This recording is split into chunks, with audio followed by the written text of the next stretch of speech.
So I am at a large man-made lake doing some bird watching on a beautiful day in November. Supposed to be a lot colder than this, but it's not. It's like 66 degrees and sunny. It's gorgeous out, and I've seen a lot of birds so far.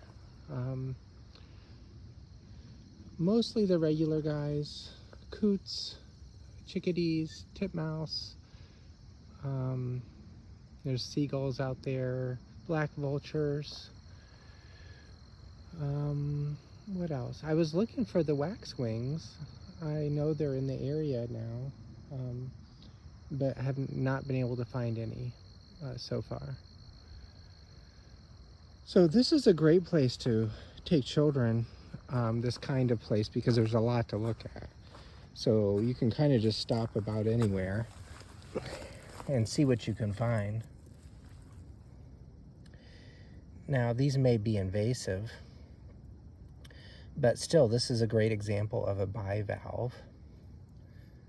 Bi meaning two. So any of things like clams, oysters, any of these mollusks with the two shells, or two halves of the shell, are called bivalves. And you can find fossils way back to the Ordovician. I know in like southern Ohio and parts of southern Indiana and northern Kentucky, there's Ordovician fossils that are like 420 million years old. So they look a lot like these shells, but they're fossilized for a long, long time. I see lots of sort of evidence of various fossils, but nothing yet is popping out. Another geode. I do see plenty of human influence. Let's look around a little bit more. Oh, that's probably human. I was gonna say, there, it looks like that rock has a lot of iron in it. Well, I think that's actually a piece of iron. So not natural. See some glass in here too.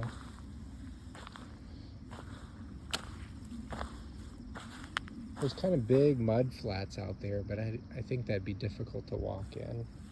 Looks like the kind of mud that could suck your shoe off your foot.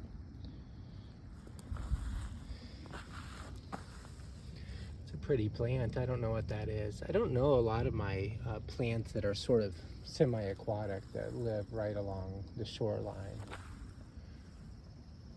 Oh, huh. Good thing to look up sometimes. There's a osprey nest, you know, a man-made post for osprey.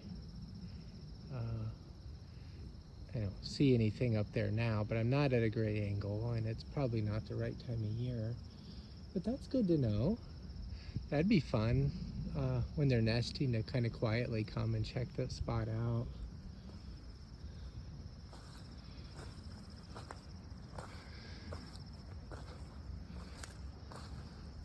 Might be pretty hard to see on a video, but the moon is very beautiful. It definitely matches the clouds. If you can see those clouds centered in the middle of the screen, sort of a half moon is above that. Let's peek over on this side of the peninsula that I'm on, just for a moment. Like a lot of places, this lake is meant, this is actually a drinking water supply source, but it's also has recreation. There's a boat, pontoon boat out there, and a marina around the corner. There's some sycamore trees. Boy, they sure do well with a lot of water. So much erosion along the shore. I think the depth of that probably doesn't show up in a video, but trust me, it's plenty. A different angle of the osprey nest. Well, I just assume it's osprey. Sometimes people call the osprey the fishing eagle.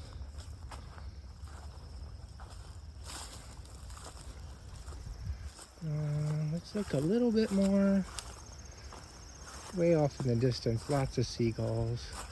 Wow, look at the roots on that tree. They're just hanging out there. It's kind of interesting when a lot of the leaves are down. You don't know whether some trees are dead or alive. So I don't know on that one, but I would guess it doesn't have too much longer to live if it still is alive. A gorgeous day. Kind of a nice little collection of clouds. We were actually hiking. We did a big hike to a cave on the other side of this lake yesterday. Friends and family, kind of a mix of friends and family. So much to explore and look at. Maybe I'll try to figure out this plant and see if I can add it to the video, the name of it. I'll try to figure it out because I'm really curious. It's very common here. Some of you watching this video likely know it already. Oh, that oak tree does not want to drop its leaves. Yeah, I get it. I kind of want to hang on to the summer too. Okay, well, I'm going to stop there. And I hope you've enjoyed this sort of peaceful little walk around and maybe learned one or two things. And like always, I really appreciate the support for the channel. And this is the kind of short, simple little activity to do with children that really enriches their lives. You know, if you want to do birding with children, maybe you're a homeschool teacher or you just have children at home or whatever, maybe get a bird book. Kind of the classic thing to do, a lot of people do, is they write down bird species as they see them for the first time. I've had my same book since I was 10 years old. My parents gave it to me. And so, you know, that's whatever, that's 4 decades. So it's been a while. But I'm very thankful I have my original bird book. I don't carry it out with me. I leave it at home and then put new birds into it when I get home. Anyway, thanks for watching. Let me know if you enjoy this sort of content.